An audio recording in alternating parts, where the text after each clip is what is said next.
How's it going, everybody? Welcome back. Today we're going to be taking a quick look at NordVPN versus ProtonVPN. Now, before we begin, if you're interested in any of these, you'll find links to pricing and discounts in the description down below. And since this is going to be a fairly quick video, you're going to find reviews down below as well.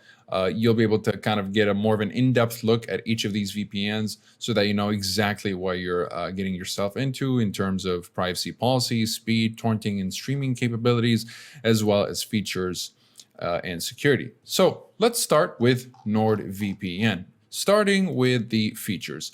So you have CyberSec, first of all. That's the first feature you're going to get, which is an ad blocker. You have three protocols, including the true WireGuard protocol, NordLynx, which is a super fast protocol. You have the traditional kill switch or the typical kill switch, including an app kill switch, which is very unique, which will terminate your application rather than the entire network. You've got split tunneling, very easy to use split tunneling. You've also got a custom DNS feature and obfuscated servers, which will help you bypass firewalls in censorship-heavy countries. You also have 4 types of specialty servers, only two of which will be available on while using NordLynx, and the rest will be available while using OpenVPN. As you can tell, dedicated IP and double VPN. Dedicated IP will give you the same IP every single time on the server, whichever server you pick, and double VPN will route your connection through 2 servers rather than 1 for double decryption. Now, for the features here on ProtonVPN, you have Secure Core, which will give you, you can say this is the equivalent of double VPN. It will slow down your speed, just like double VPN, but will give you extra security. You have NetShield, which is the ad blocker of ProtonVPN, and you have a kill switch, which is pretty useful. You also have, in terms of features, well, you don't really have many features, unfortunately, with ProtonVPN. All you're going to get is two choices here of for protocols. You know, you'll probably want to keep that on Smart so that Smart actually uses OpenVPN by UDP by default, and if UDP fails, it'll switch to TCP. So that's all it does. But most of the times, OpenVPN will work. So you can just keep it on Smart. And in advanced, you have split tunneling, which works similar to the split tunneling feature, obviously, exactly, actually, like the split tunneling feature in NordVPN. And then you have your IPv6 leak protection and your DNS leak protection and all of that, which are also available in NordVPN, except there are no switches to these. They'll just be on by default. So that's it for features. Now, regarding speed, obviously, when it comes to features, you know, Nord's got quite a bit of features. Generally, Nord is kind of considered a giant VPN, considering how big of a company Nord is when compared to ProtonVPN. Now, when it comes to speed, you know, I was very surprised with how fast ProtonVPN is. Really, it really is pretty impressive. Now, this is the Italian server on NordVPN, and this is the Italian server on ProtonVPN. So there's only a 0.2 megabits per second difference. So, you know, not that bad.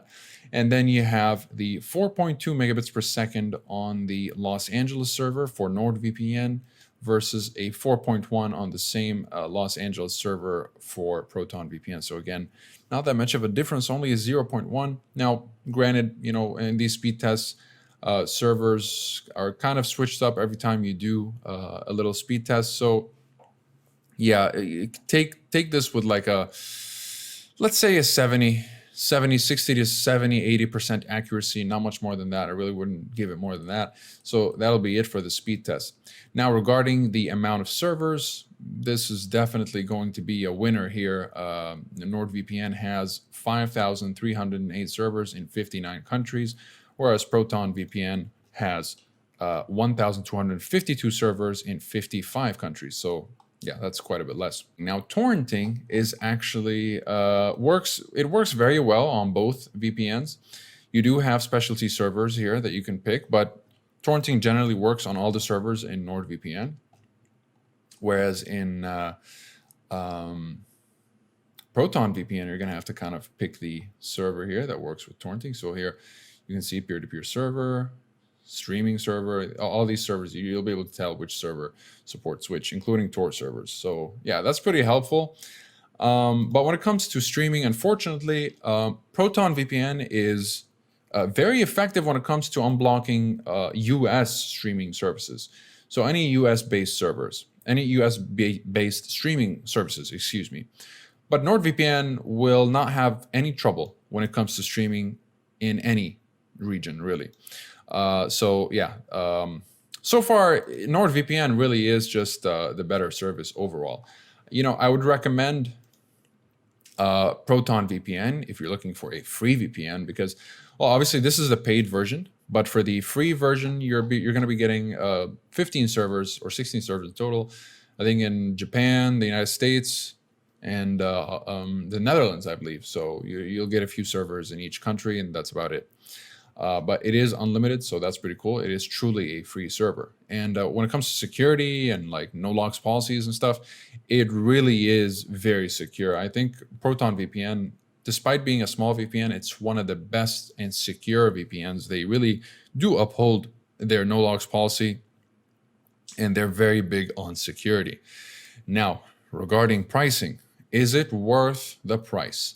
Because you're getting all of that with NordVPN for $367 a month, plus 3 months free for the 2-year plan, $492 a month for the 1-year plan, and this is the 1-month plan for $11.95.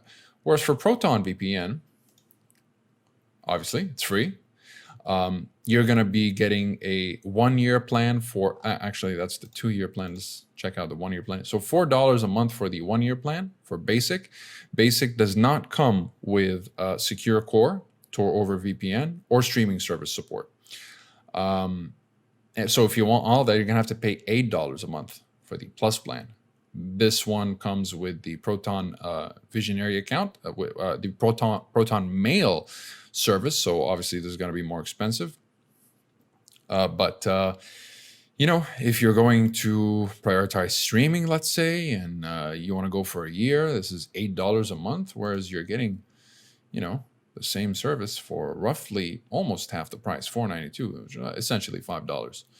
So if you're going to, let's say, you want to save up a little bit and you want to go for 2-year plans, for the 2-year plan, you're also getting $3.92. But we're not going to look at this basic plan here, because you're not really getting any streaming or anything or any of the extra security that you get. So essentially, it's $663 a month for the 2-year plan, whereas for the streaming and everything, you're getting everything with the plus plan.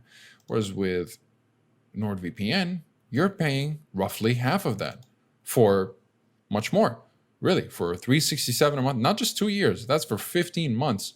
So, 27 months. So this is the 2-year plan.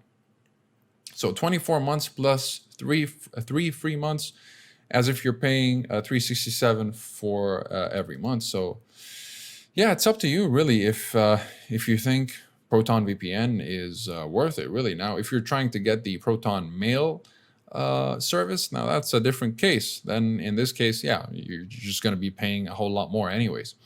But if you're looking for if I were you and I'm looking at both of these VPNs, if I want to pay $0, of course, I'm going to go with the free service here. But if you're going to pay a service this amount for, you know, these kinds of features that you're already getting with NordVPN, granted, you do get 10 VPN connections here, whereas with NordVPN, you do get 6 connections only. I don't really think it's that much worth getting, really. For me, I would rather pay half and get more than double the amount of features, as well as just generally speaking, a better service. You're getting a true WireGuard protocol with NordVPN. You're just getting OpenVPN with Proton. So Yeah, it's up to you, really. All I needed to say is that, or all I needed to show you today is just the quick difference between these two VPNs. It's up to you whether you want to get one or the other. If you're interested in any of them, you'll find links to special deals and discounts in the description down below. Besides that, you'll also find the reviews. So I would recommend checking out the reviews down below so that you kind of understand exactly what you're getting yourself into before you purchase any of them. That'll be it for me today, and I'll see you guys in the next one. Have a wonderful day.